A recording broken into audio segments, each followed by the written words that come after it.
میرا نام ادیتی شرما ہے۔ میں ممبئی میں ایک بزنس ٹرپ پر 10 دنوں کے لیے گئی تھی۔ ہر رات میں اپنے پتی آرو شرما سے ویڈیو کال پر بات کرتی تھی۔ وہ ہمیشہ اسٹڈی روم میں بیٹھا ہوتا، پیچھے لال لکڑی کی کتابوں کی الماری، چہرہ پیار سے بھرا، کہتا پتنی مجھے تمہاری بہت مس کر رہا ہوں، گھر اکیلا لگ رہا ہے۔ میں بھی اسے بہت مس کرتی تھی، اسی لیے کام ختم ہوتے ہی میں نے سب سے پہلے والی فلائٹ بک کر لی اور ایک دن پہلے گھر لوٹ آئی اسے سرپرائز دینے۔ ٹیکسی اپارٹمنٹ کمپلیکس کے گیٹ پر رکی، میں نے سوٹ کیس کھینچا اور اندر چلی گئی۔ کونے میں بیٹھا ایک بھکاری مجھے دیکھ کر اوپر کی اور اشارہ کرنے لگا۔ وہ دبلا پتلا تھا، بال بکھرے لیکن آنکھیں چمکدار تھی۔ میرا دل پسیج گیا۔ میں نے پرس سے 20 روپے نکالے اور اس کے ٹوٹے کٹورے میں رکھ دیے۔ اب ٹھنڈ لگ رہی ہے، گرم کچھ کھا لینا، میں نے کہا۔ اس نے شکریہ نہیں کہا، بس گھورتا رہا۔ میں مسکرائی اور مڑنے لگی۔ اچانک ایک روکھا ہاتھ میری کلائی کو زور سے پکڑ لیا۔ پکڑ بہت مضبوط تھی، میں چونک گئی اور پیچھے مڑی، وہی بھکاری تھا۔ اس کی آنکھوں میں جلد بازی تھی۔ بیٹی کیا تمہارا اپارٹمنٹ ہے؟ اس کی آواز بھاری تھی۔ میرا دل زور سے دھڑکا۔ تمہیں کیسے پتا؟ اس نے جواب نہیں دیا، صرف عمارت کی اور اشارہ کر دیا۔ میں نے اوپر دیکھا، 18ویں منزل، میری بالکنی۔ ایک چمکدار لال سلک کی نائٹی ہوا میں دھیرے دھیرے لہرا رہی تھی۔ وہ لال رنگ میری آنکھوں میں خون کی بوند کی طرح چبھ رہا تھا۔ میری الماری میں کبھی ایسی چیز نہیں رہی، نہ کبھی رہے گی۔ وہ میری نہیں تھی تو پھر کس کی تھی؟ بھکاری قریب آیا، آواز اور دبا کر بولا، وہ ہر رات 8 بجے آتی ہے اور صبح 6 بجے چلی جاتی ہے۔ ابھی تک وہ نہیں گئی ہے۔ اس پل میری دنیا بھر بھرا کر گر گئی۔ سوٹ کیس میرے ہاتھ سے پھسل گیا، کھڑاک پر وہ زمین پر گرا، ساتھ ہی میرا دل بھی ٹوٹ گیا۔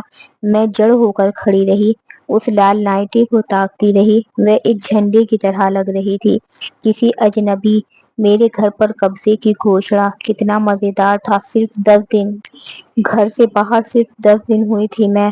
ہر رات اسکرین پر آرو کا پیارا چہرہ دیکھتی تھی، لیکن اس میز کے پیچھے مجھے گڈ نائٹ کہنے کے بعد وہ کسی اور عورت کے ساتھ سوتا تھا۔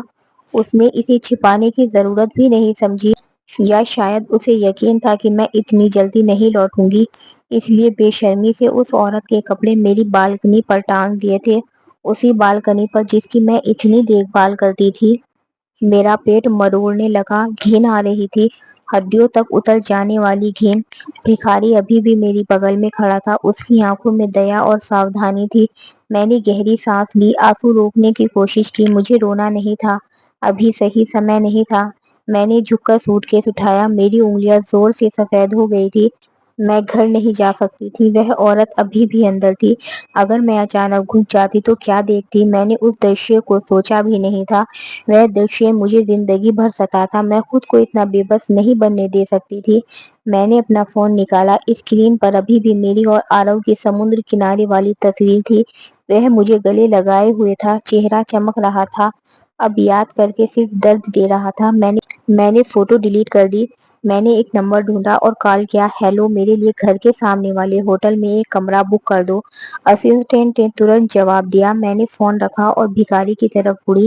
میں نے اپنے پرس سے سارا پیسہ نکالا، 500 روپے سے زیادہ، اور اس کے ہاتھ میں رکھ دیا۔ دھنیہ واد۔ اس پر وہ سچا دھنیہ واد تھا۔ اگر وہ نہیں ہوتا تو شاید میں دروازہ کھول کر اندر چلی جاتی اور اپنی زندگی کا سب سے شرمناک دೃಶ್ಯ دیکھ لیتی۔ بھکاری تھوڑا رکا، پھر پیسہ لے لیا۔ بیٹی سوچ کو چوڑا کرو، اس نے کہا، لیکن میں سوچ کو چوڑا کیسے کر سکتی تھی؟ 3 سال سے ہماری شادی تھی، میں نے اپنا پورا دل اس رشتے میں جھونک دیا تھا۔ یہ تو ایک ناٹک تھا جس میں صرف میں ابھینے کر رہی تھی۔ میں نے سوٹ کیس کھینچا اور چل پڑی۔ میں نے پیچھے مڑ کر نہیں دیکھا۔ میں نے پھر سے اس لال نائٹی کو دیکھنے کی کوشش نہیں کی۔